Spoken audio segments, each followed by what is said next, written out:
Hello, you wonderful people, and welcome to another episode of Not Too Comic Book. This being a show where I talk about TV shows that are adaptations of comic books. For today's episode, I'm going to talk about the latest episode of Gotham, Supergirl, as well as Lucifer. Like always, if I happen to be talking about something that you don't really care about, for example, I talk about Gotham, maybe you only came to hear about Supergirl or Lucifer. Look in the description down below, and I always include the time slots of when I started talking about said particular show that I'm talking about in the episode. So just something to keep in mind, if that way you don't have to like skip around yourself or just like, oh, I don't care about Gotham when I came to hear what you thought about Supergirl, so yeah. But first up with Gotham, a very interesting episode where we had basically we had Tetch kind of, at first his vengeance was aimed specifically at Jim, but now he's like, nope, I'm aiming at Gotham too, because Gotham is just as responsible for my sister's death. So he steals her body and starts draining her blood, which I guess, because I brought that up before, I thought he already had all her vials of blood that he had originally gotten when she was still alive, but I guess like those were confiscated and probably like disposed of, so he kind of had to get the last little bit was inside of her body, which is kind of very disturbing. Her body was kept frozen, so the little bit of her blood, the last bits of blood her body had produced were still frozen in her veins, so he thawed her body and drained the blood out. I'm very curious to know what he actually did with her body afterwards. I mean, last time we saw it was hanging upside down, but maybe he won't be doing the whole thing about like, oh, making other women look like his sister and killing them. Maybe that's kind of already dealt with, like, because he has his sister's body back now. I don't know. But basically, he also got a drug in this episode called the Red Queen. Now, he only used it on Jim. I guess that was kind of the whole point. But, I was kind of expecting him to kind of keep that. I was actually expecting him to kind of combine that with Alice's blood to kind of make some, like, psychoactive, like... Well, I guess her blood is already very, like... It kind of turns a person very psychotic, I guess. So it's kind of like... I mean, granted, the effects kind of vary, but at the same time, I literally thought he was going to combine the two, but apparently the Red Queen was specifically for Jim, which I'll get to that in a second. But we didn't really get to see it, but like his whole plan was like putting his sister's blood in everyone's drinks, all those founders, which apparently Catherine ended up showing up to, part of the organization, and apparently they had their eye on Penguin for a while. For what specific reason? I mean, granted, he is the mayor now. Plus, it's just he's always held a very powerful position in the city. I mean, season 2 kind of started running things after Fish Mooney and Falcone kind of backed away from this. Well, everyone thought Fish was dead, but still, like he was kind of there to kind of pull in the reins essentially. So I get it makes sense why they'd keep an eye on him.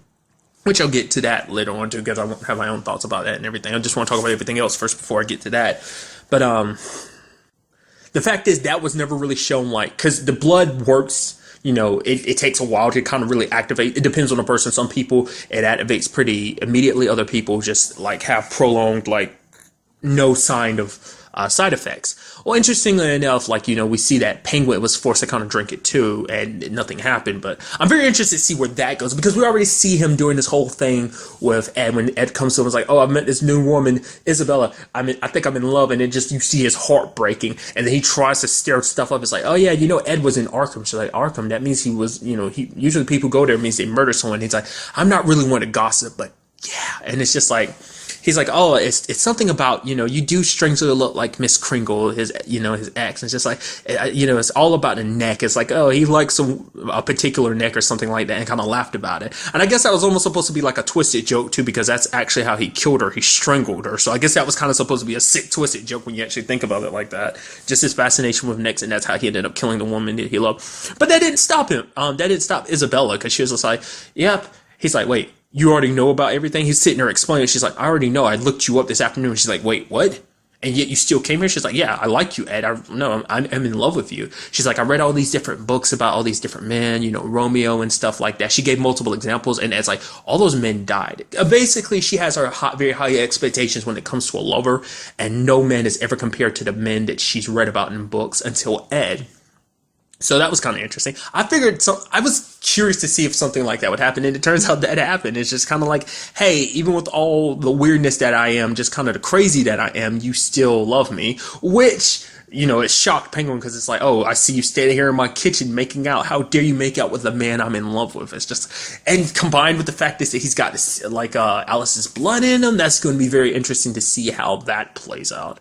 I mean, who knows when it'll actually activate? Because, I mean, part of me was wondering, I was halfway expecting him to show up and try and kill her or something like that. But kind of scaring off is one thing, because he can't outright kill her, because it's like, oh no, Ed, I don't know what to tell you. Oh, the new woman you talked about to me is like, she's dead. I mean, obviously you can get someone else to do it, but still, Ed's smart. He'd probably figure it out. But I'm thinking that might be what happens eventually. Like, Penguin goes mad from the blood, ends up accidentally killing her in a state of rage, out of passion, because it seems like it heightens upon your emotions, your anger and stuff like that. So if he's angry because like, oh, you're stealing my man, so he decides to kill her, and then he has to be like, oh, don't worry, Ed, I'm here to comfort you, and come cry into my in my warm embrace type of things. Very interested to see where that goes. And since we're talking about the romantic angle, like 2 particular days, let's quickly talk about Bruce and Selena. That was a little bit of part of the episode. She shows it to the date late, but it's kind of like, she kind of admits it's because this whole thing with Bruce is weird. And he's like, yeah, it's weird too. It's weird for me too. And it's so cute and adorable.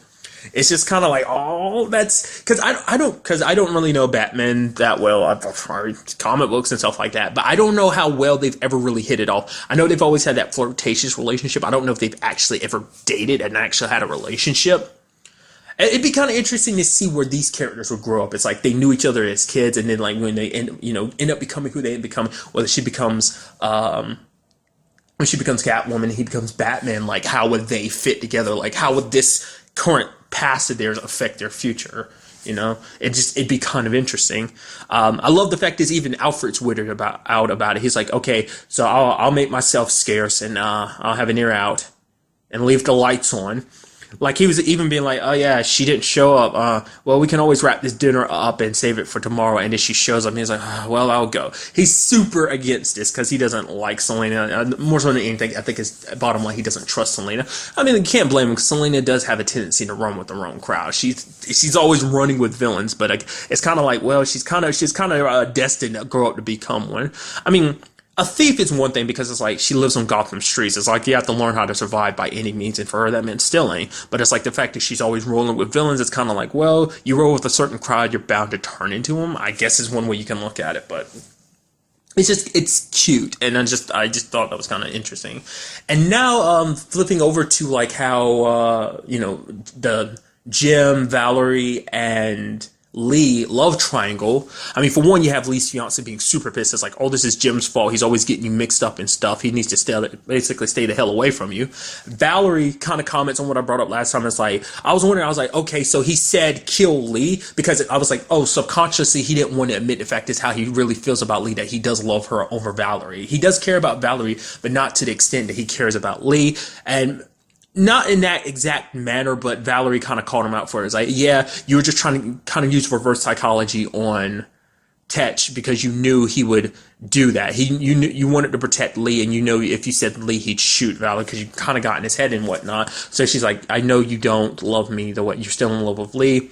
And she's like, just, I guess we're done. And Lee tried to point that out to him too and being like, I know what you did. And he's like, nope, I didn't do that. I was trying to save Valerie. She's like, okay, you're a coward. You're afraid. Not a coward, but she's like, you are afraid. Because the whole situation is, Jim's kind of been his lone wolf self, just kind of going off, doing things on his own. Barnes isn't having that. He's like, nope, you're not going to do that. Even Harvey, who usually Harvey had his back on these things. He's like, yo, you want to go off, do this thing? Fine, go ahead and do it. But this time Harvey was like, nope, I'm not going to. If you want to do this, you got to work with us. You're going to have a badge. But he's just kind of like, he's not going to, and that kind of pushes Harvey to be like, you're afraid. So they're both kind of commenting on the fact that he's afraid, which he is.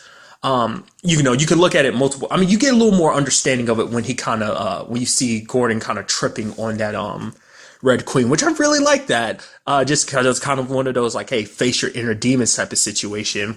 And for him, I love that his elevator operator was Barbara, and it was just kind of like, she kind of dressed like a bellhop at first, and just kind of like her normal kind of crazy eccentric self you kind of come to know. And then when like he was passed out on the floor, she was giving him like, kind of, breathing into and kind of bring him back. He's like, oh, why are you doing that? She's like, oh, She's like, you wanted me to. She's like, no, I didn't. Why would I want to have your lips on my... She's like, well, we're in your head, so I didn't do that on my own. That means you kind of made me do it, meaning you want me to do it. Plus, you got me wearing this the kind of skimpy nurse's outfit. He's like, don't worry, we can change that, and puts her in the nun outfit. So that was pretty cool. But at the same time, at the very end of it all, it was kind of an interesting thing because you got to see a little bit of the original Barbara that we kind of knew back in season 1, where he was asking her the question of, if you could, would you go back to being the way you were before? But she never really gives an answer. She's like, would you? Now, I don't know how to interpret that. Was she saying like, oh, for Jim to go back to the way she was? I mean, for Jim to go back the way he was? Or was she asking like, oh, would Jim want Barbara to go back to the way she was? I mean, I don't think there is any way to go back. Because she even said something interesting. She was like, it's not easy facing yourself. She's like, I know.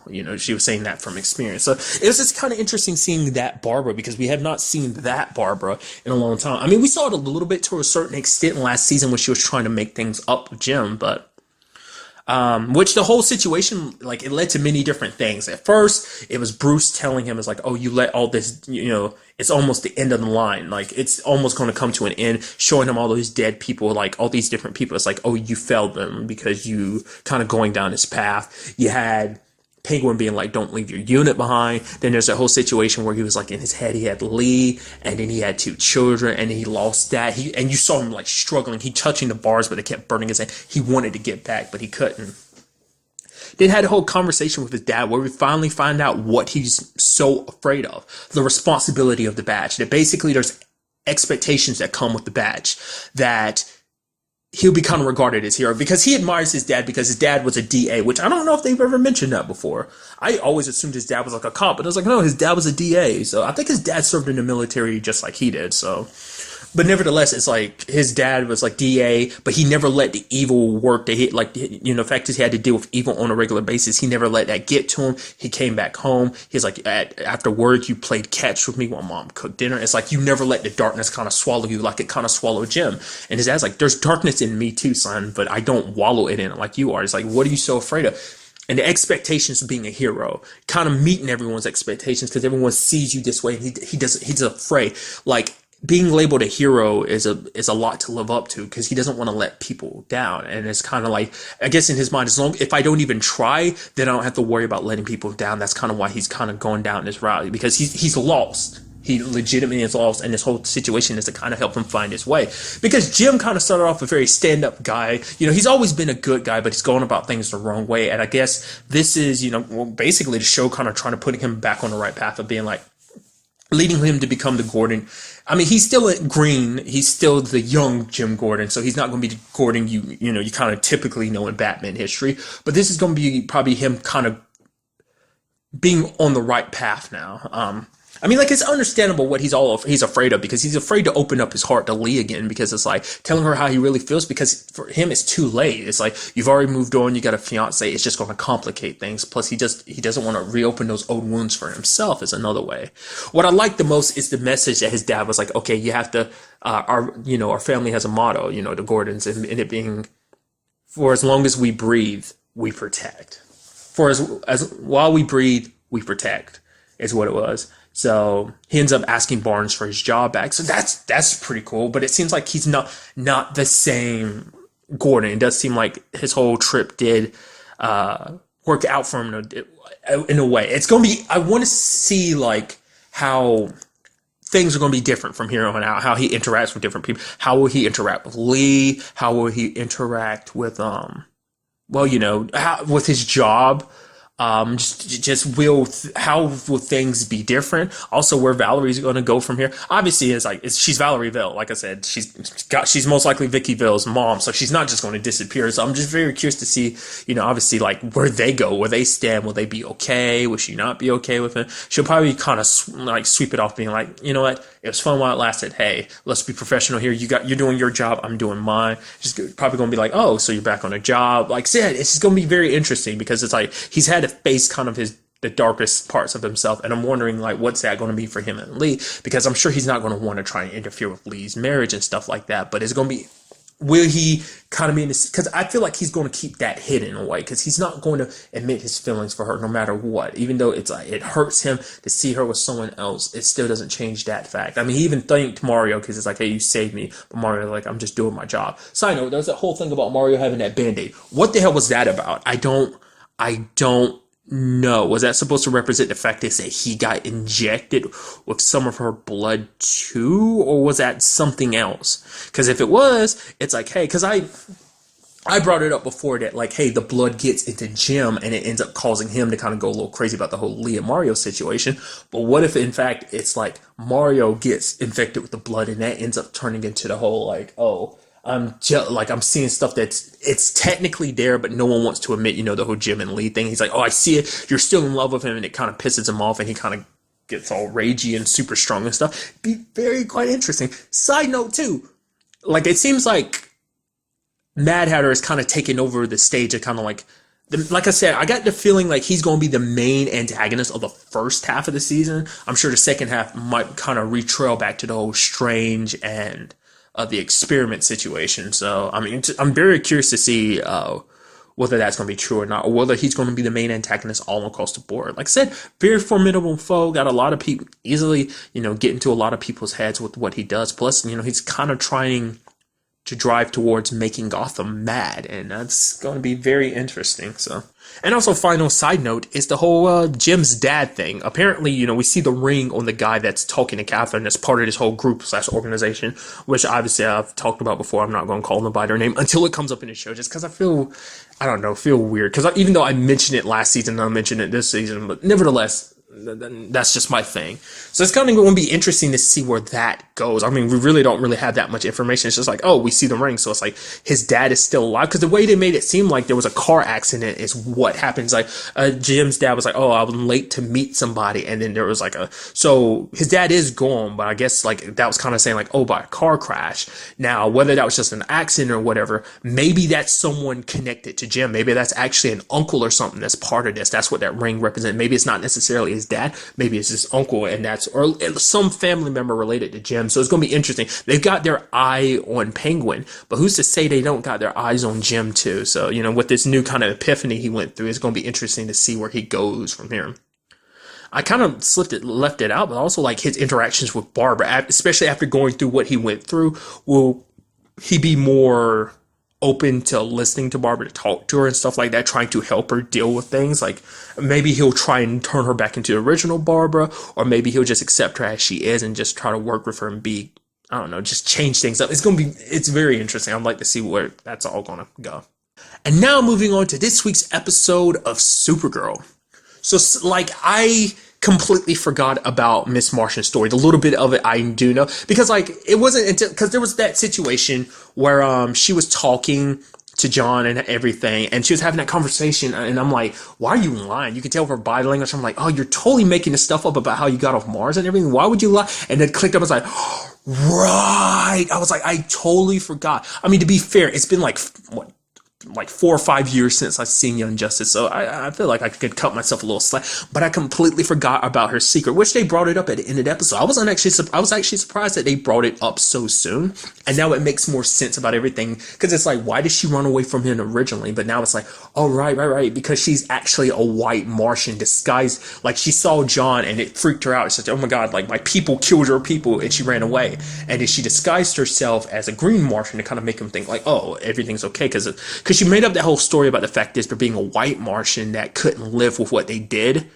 and they just were like, no more killing, and that basically this white Martian helped her get off. But I'm thinking like the white Martian that got tired of killing was her.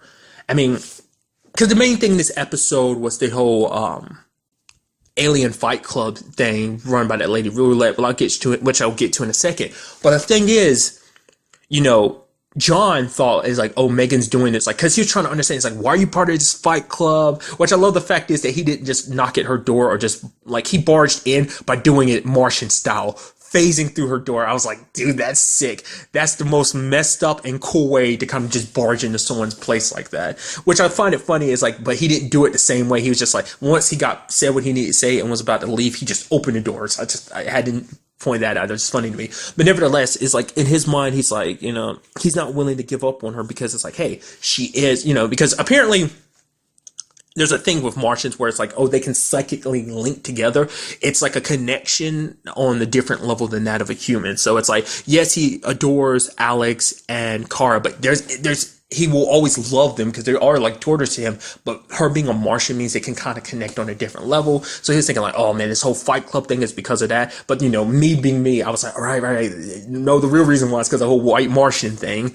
But she's like, he's fighting her and everything, which go Megan, like she was kicking his ass, dude. She's pretty good, just tossing him around, flying him up a little bit so she could slam him down. And when she had him on the ground, like punching him in the face repeatedly. Like she isn't a killer, but it's just because it's like she had her reasons for fighting and no one could understand why. But now it's like she fights because she wants to kind of punish herself. Because, in his eyes, it's like, oh, you're punishing yourself because you survived and others didn't. And it's understandable. Like, they did die, but we're still alive, so we still have to live. We have to keep moving forward. But it's like, no, her real reason for that is because she feels responsible. There's no telling how many white Martians how many green Martians she killed back in her day before she had her epiphany and decided to change her mind. I mean, who knows? Maybe she never actually killed any, but she still stood by and watched all her people do it, and it's kind of a shame. I mean, because for what we know so far, other than her, there was the one white Martian you saw back in season 1. That's it. So we don't know how many white Martians are even out there too. Whatever happened to the rest of them, whether they kind of got wiped out or not. I actually don't remember if that really came up in Young Justice, because that was never really a storyline, the whole white Martians thing. Because I feel like John actually knew, didn't he? Because I remember that was basically her big secret she kept from everyone, specifically Superboy. The fact is what she really looked like, because it's like, hey, because,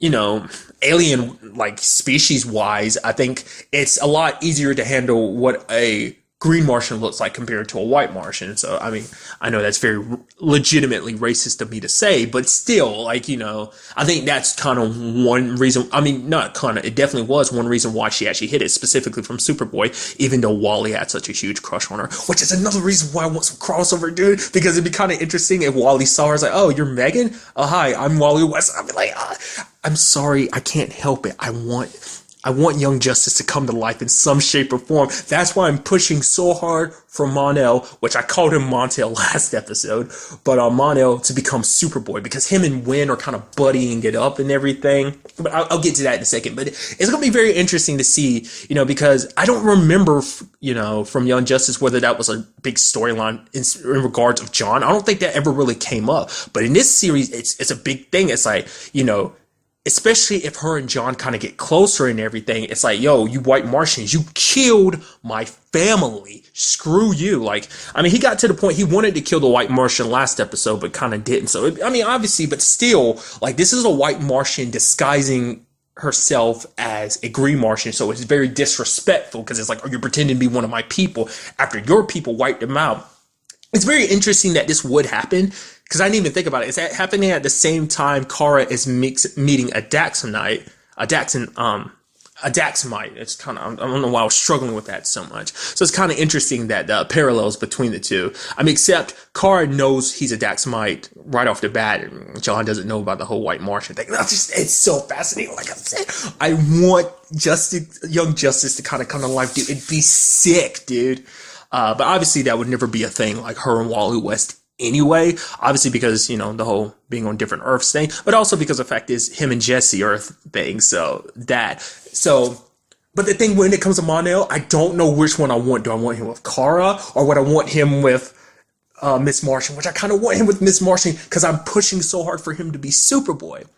Now, the point I was getting to, I left off with the whole, I love the fact is you get him and Winn getting all buddy and everything. I was like, dude, this is amazing, going out getting drunk and everything. And then there was the whole thing, it's like, oh, you hurt those two humans. It's like one dude's arm kind of got a little messed up, Mon-El's not really good at controlling his strength. He's just kind of learning about the superpowers and everything. Plus, the other guy hurt himself trying to punch Mon-El in the face. So it's kind of like, hey, it's his fault. It's like two dudes. Hey, everyone got a little drunk. It's okay. It's not that big of a deal. But the fact is, Wynn's getting like super wasted and whatnot, and the fact is that Mon-El was playing into his playing into Wynn being like, "Yo, oh yeah, you made Kara a suit and everything, right? Well, you can make me into a superhero. Come on, make my costume, give me a name." And I'm saying it now, Superboy, Superboy. I want it so bad.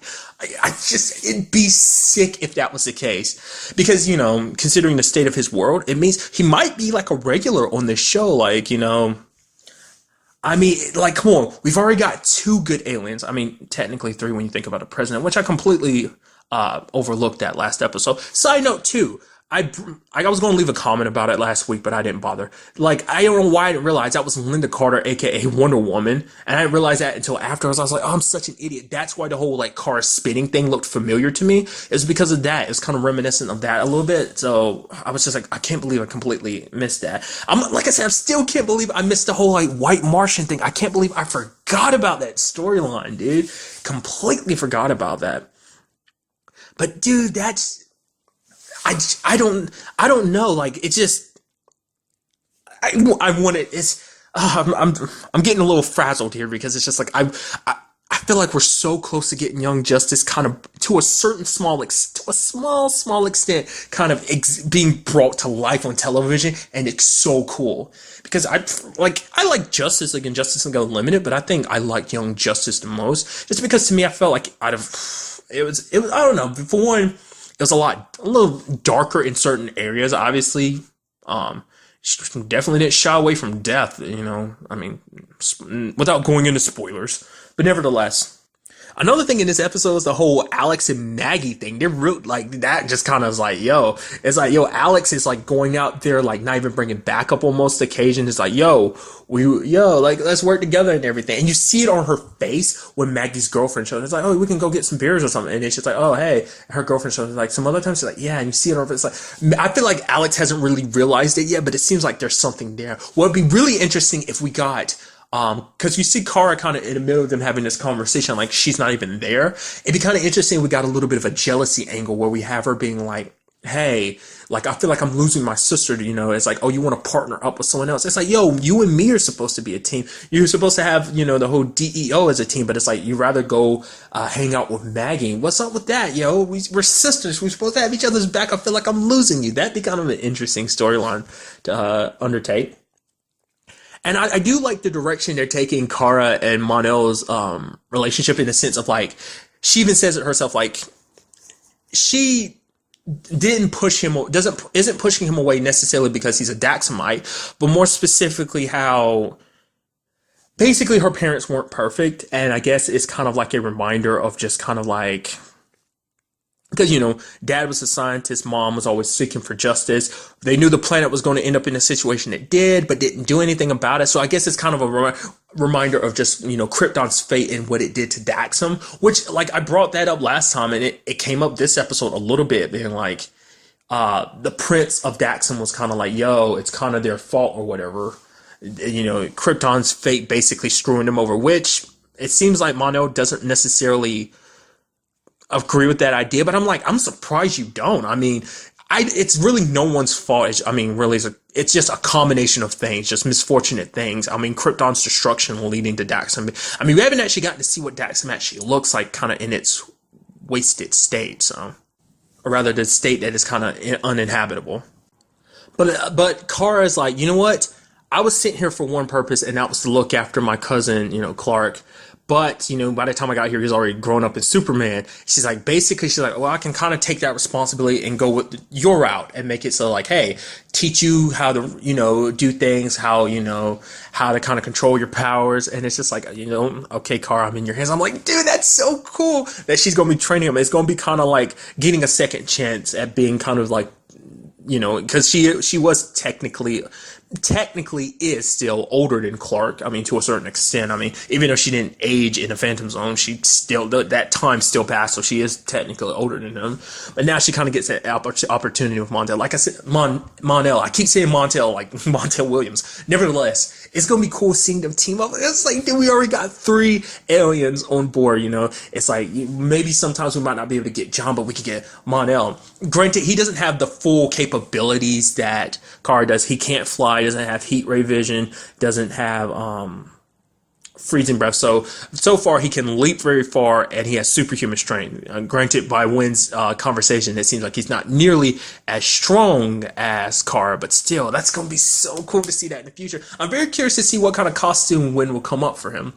I do hope he becomes like a series regular, not just like oh, he pops up this season. I hope we do get to see him in the future as well. Just kind of like, hey, I mean, who knows? Maybe at some point down the season, they're like, hey, he decides to go somewhere else because it's like, hey, Kara, you've got National City. I've got to go out and find my own path and everything. So, like I said, I'm still curious about what Clark feels about the whole situation because it's like I said, he doesn't have the same history that Kara does because he didn't really know Krypton like that. So, like, their issues don't really affect him really.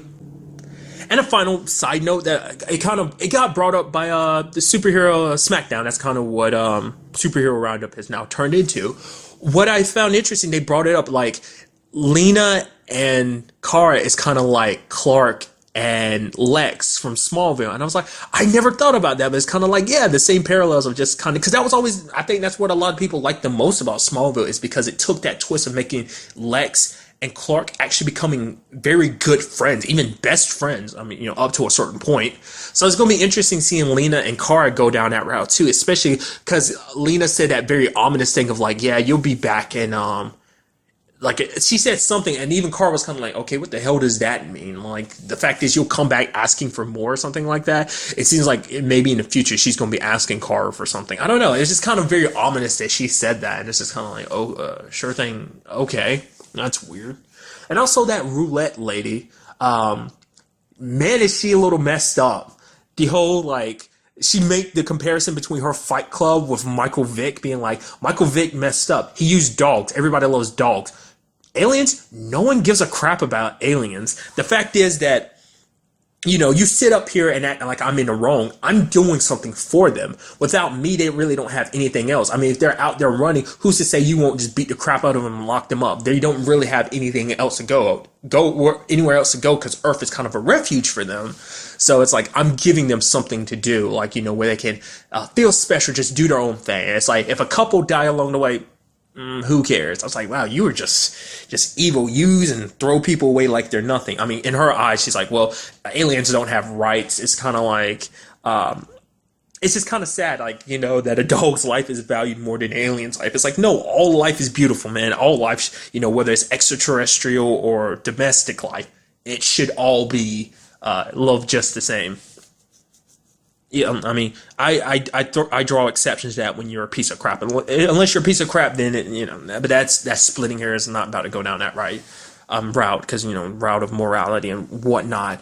But it did present a very interesting thing because it's like this is the first season where it's really stepped up and being like, yo, not all aliens are evil. Because prior to this, it's kind of come across a lot of very evil aliens. But this season is kind of showing like, hey, other aliens are here too, and they need help. So it's more so the DEO isn't here about just, hey, arresting bad aliens. It's got to be about helping people too, like helping people assimilate, find their way in life and stuff like that, being there for them, not leaving them kind of cast out on their own. So that was kind of I'm very interested to see where that goes, to see if they really kind of incorporate that in their operations and stuff like that, helping aliens out, the ones, keeping people out of trouble, kind of maybe helping them get educated. Because you take Mon-El, for example, and it's like he doesn't even understand what the word babe means. It's like, oh yeah, your mom's a babe. And she's like, wait, what are you talking about? It's like, well, Wynn told me like babe means like very attractive lady, and your mom is like, is it not? She's like, maybe you shouldn't have Wynn telling you about, it really explain to you about women and whatnot. So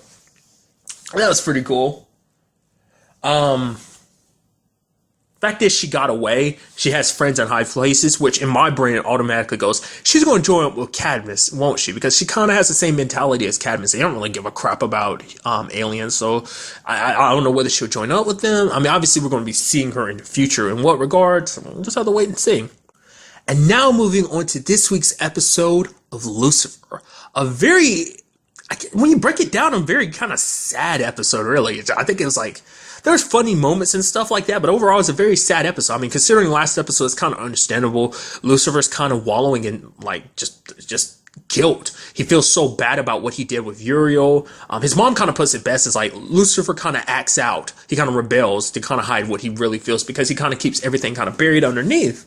And so, because everyone has their different ways of grieving, and that's just Lucifer's. Like, getting drunk and everything, going to the investigation super drunk, and like Chloe's like, what the hell is wrong with you? I even like that conversation with the lady. He's trying to pump information from that bridesmaid, and she's like, oh, and he's like, oh, you don't cry like that, you're far too beautiful. And she's like, really, you think I'm beautiful? He's like, yeah. And they start making out and everything, and then Chloe kind of drags him away, and he's like, bye. He's like, call me. She's just waving. She's like so sweating over her feet. I was like, wow, because he's just a complete and kind of a bit of a douchebag this episode, because the way he scared that witness, tore like the door handles off, went all like red glowy eyes, and the guy sitting in the corner just shaking when everyone else comes to check on him. It's just like, holy crap. Plus the whole situation was stealing Dan's gun and his badge and using it to get the files or whatever. Dan's like had it up here. Like I said, it's so interesting because it's like him and Dan had an episode where they kind of broed it out last time. They're just like, oh man, action movies were tripping about it and everything. But now it's just kind of like,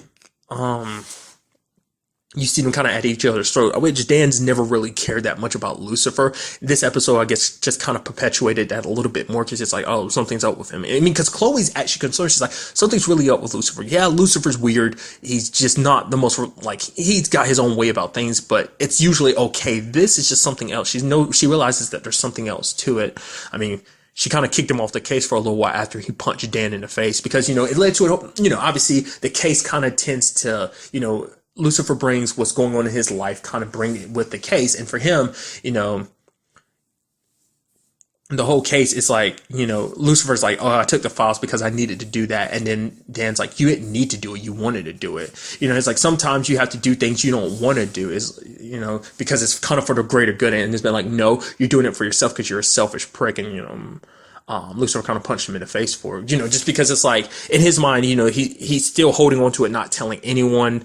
He kind of let it out to Dr. Martin that his brother died, but that was kind of as far as he went with that. Because, I mean, I feel like he opened up a little more to her than he does Chloe, and I wonder why. I guess he's a little afraid to open up to Chloe, even though he opens up to her a lot. I mean, she just really thinks it's all a metaphor. Same thing for Dr. Martin, which I'll get to that soon enough. But, because he doesn't know what to do. He's never felt, he admits it later on, he's never felt guilt before. This is like the first time he's ever experienced, and it's the first time we've ever seen Lucifer like this. I mean, completely like broken, because it's like he killed his brother. Like, no matter the circumstances, that was still his brother that he killed, and it's like, that's just not the easiest thing, obviously, to bounce back from.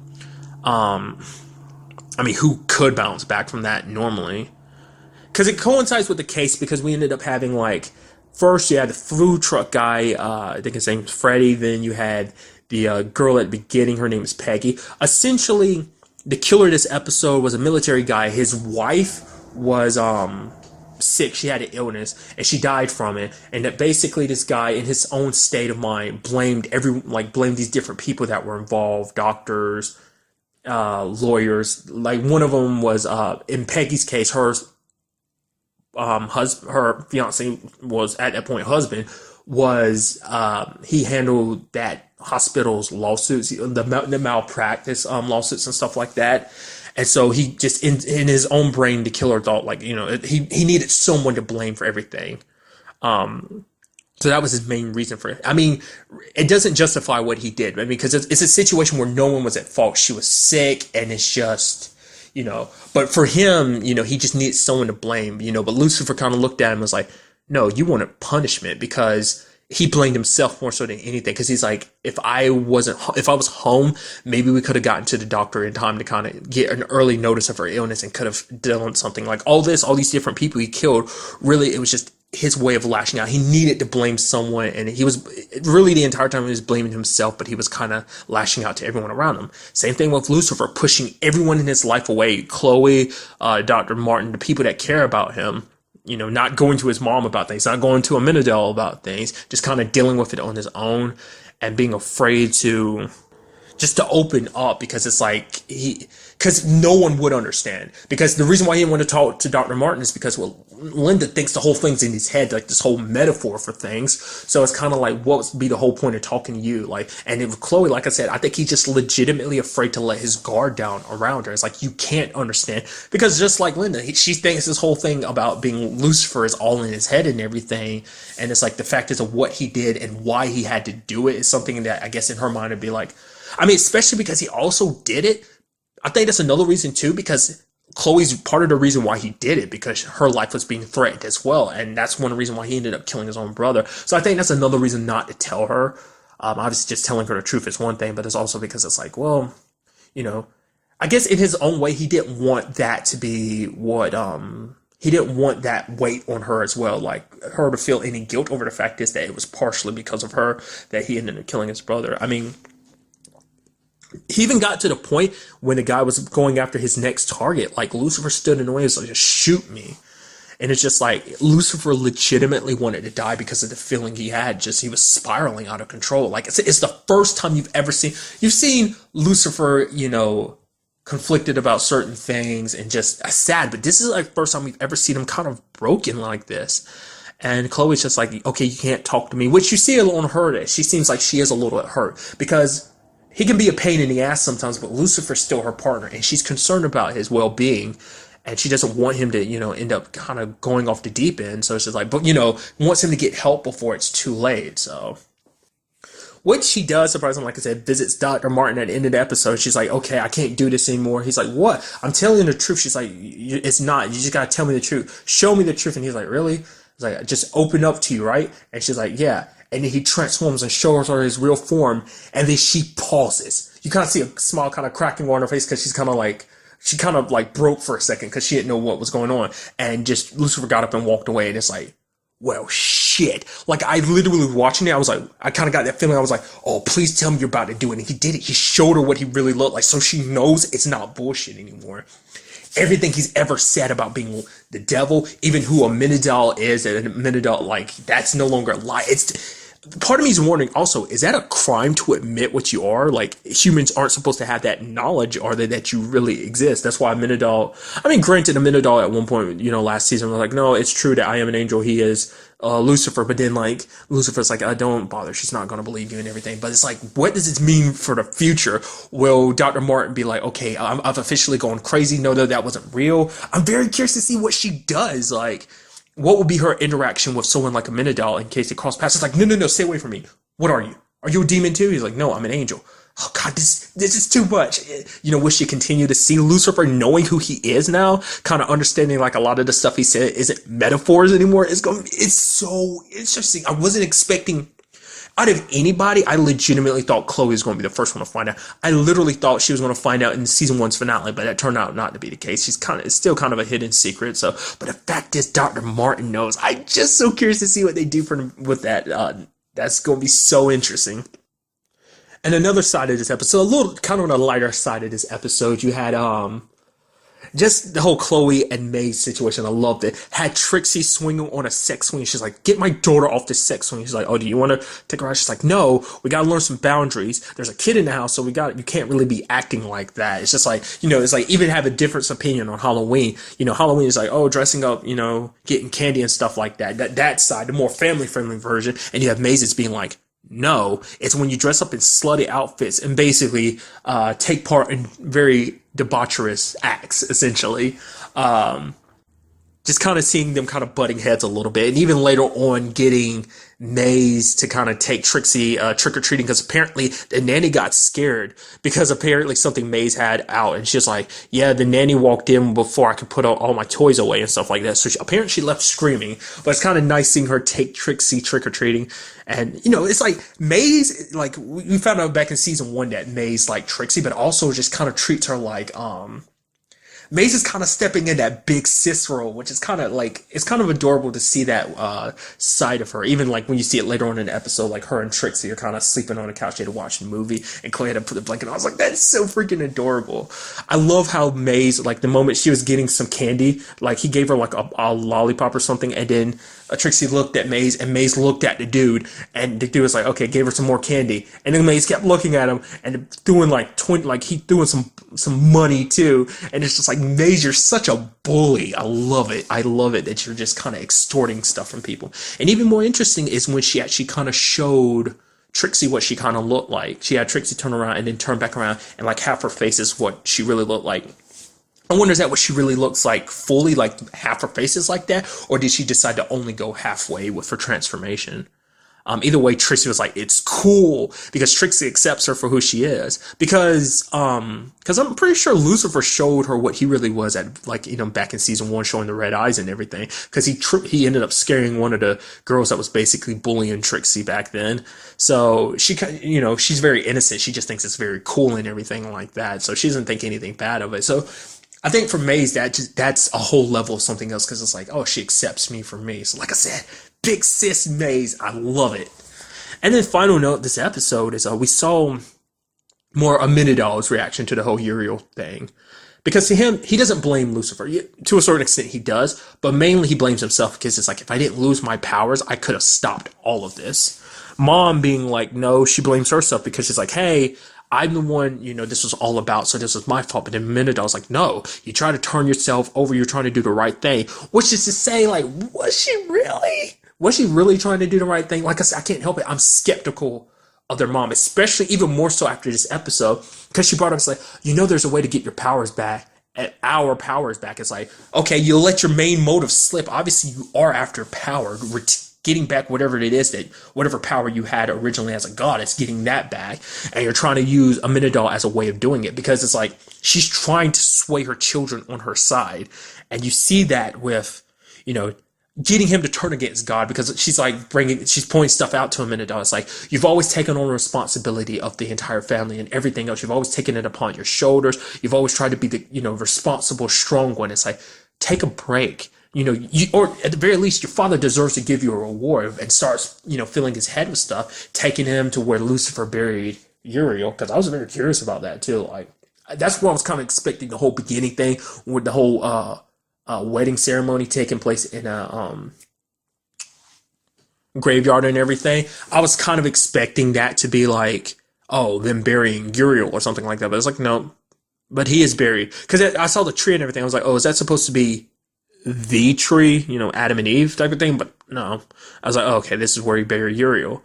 But then, like, Amenadal's like, you know what? I'm over. I'm not going to serve Dad anymore, because he could have stopped this. I mean, granted, really, because there's two ways to look at it. Either Amenadal's coming at it from, like, knowing that everything was Uriel's idea, because Uriel wanted to do this, because he didn't want Mom to be in heaven, because it's like he knew she kind of screwed things up. Mom can't be trusted. It's like she like worm her way back into Dad's heart and essentially get whatever it is that she wants, which is kind of like there's some truth behind that. It seems like she's using this whole situation of getting Lucifer and Amenadal on her side, because she wants them to help her do whatever she's wanting to do. That's why, like, last episode I pointed out too, I was like, I was halfway expecting her to kind of smile behind Lucifer's back, but it's like, no, a mother's not going to smile at one of their children dying. So it also makes you wonder, will we ever get like a physical representation of God in the show? Like, will Lucifer and them actually, will he come to Earth kind of have a different body? Maybe that's the ultimate plan, is to bring God here and maybe take his powers and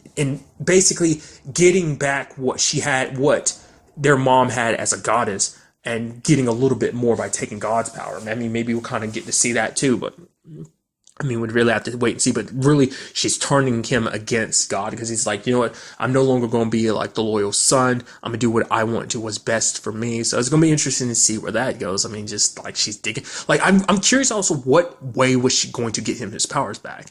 Like, I could have easily misheard that, but I'm pretty sure she said get our powers back, which Amenadal didn't say anything about. It's like, shouldn't that catch your attention, that your mom is more so than anything, she's just using your grief as a means of getting her powers back? So, like I said, overall, very interesting episode. I'm very curious to see where things go. Will Lucifer kind of be back to his normal self next episode? What happens with big sis Maze and Chloe kind of roommating? What happens with the mom? What happens with Amenadal? Like, just so many questions. Such a good episode. Just like I said, you just finally get to see a different side of Lucifer. Just not the usual charming and just sometimes oblivious, version of himself. And you kind of just see like a different side of a very vulnerable side of himself. But really, that's all I wanted to talk about in this episode. To the next time we meet, be happy, be safe, love life to the fullest, and enjoy it. Good day and goodbye.